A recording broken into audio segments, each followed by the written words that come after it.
में जय। महाराज परीक्षित ने राज्य संभाला पांडवों के बाद।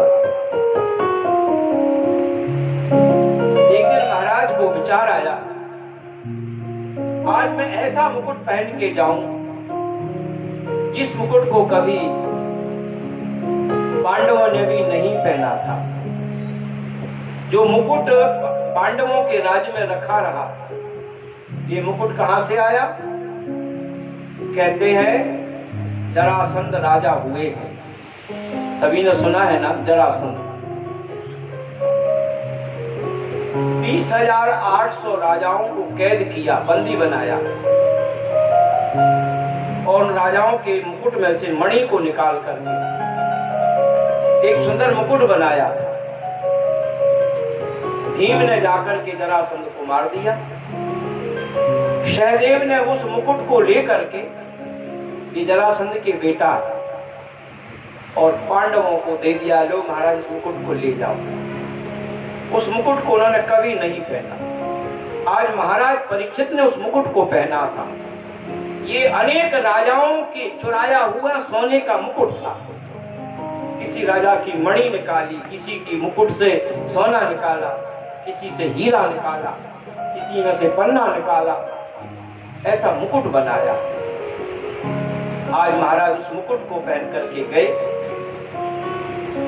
तो आगे क्या देखा? एक गाय और बैल।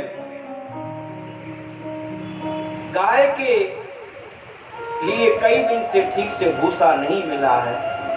बैल के 3 पैर टूटे हैं। एक पैर के ऊपर बैल खड़े हुए हैं। आपस में दोनों गाय और बैल बात कर रहे हैं। इतने में एक काला काला पुरुष आया, हाथ में डंडा लेकर के, और दोनों गाय बैल को पीटने लगा।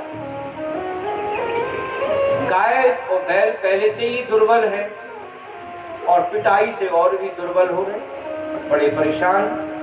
महाराज परीक्षित ने गाय बैल को इस तरह से दंड देते हुए उस काले काले पुरुष को देखा। तो राजाओं का धर्म है, मुखिया का धर्म है कि अगर किसी को कोई कष्ट हो रहा है तो उस कष्ट को दूर करना चाहिए। जासुराज अरु प्रजा दुखारी, सुनो नृप नरक अवश्य अधिकारी।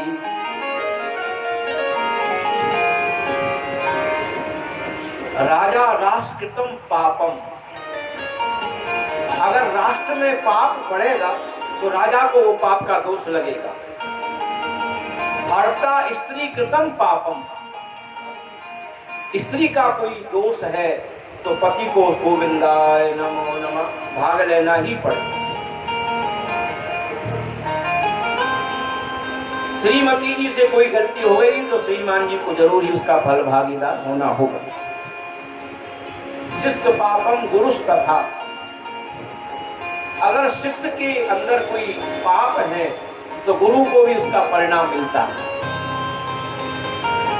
इसलिए हम लोग तो बहुत विचार करके शिष्य बनाते हैं। शिष्य ऐसे को बनाओ जो भजन में लगे,